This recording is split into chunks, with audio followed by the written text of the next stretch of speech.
Заради подобро и навремено информирање на јавноста, општина Кочани со одделението за внатрешни работи и подрачното одделение за безбедност во сообраќајот на патиштата известуваат дека на сила се измените и на дополнувањата од Законот за безбедност на сообраќајот на патиштата.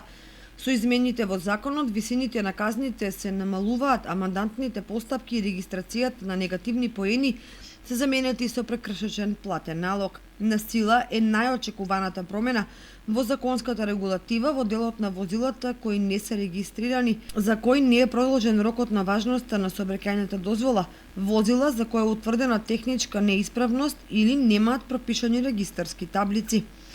Полициски службеник може да исклучи возило од сообраќај и привремено да го одземе возилото до утврдување на техничка исправност, но не подолго од 3 работни дена. Ако биде утврдена техничка неисправност на возилото, која се однесува на предизвикување на голема бучава или во случај кога сообраќајната дозвола на возилото е со изминат рок на важност од 6 или повеќе месеци, возилото се одзема по време трајање од 90 дена.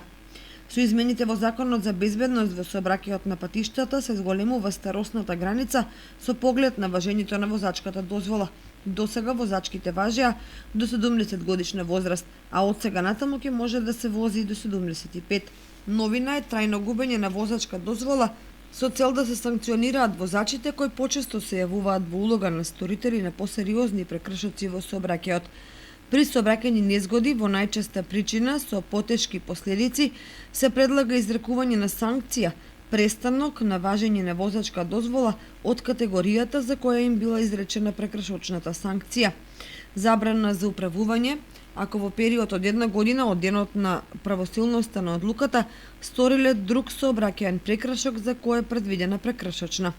Новина е законскиот опфат на најновата категорија учесници во сообраќајот електричен тротинет, кој што може да го управува лице кое навршило 14 години, кој треба да носи заштитен шлем при управување и рефлектирачки елек од првиот самрак до целосно разденување.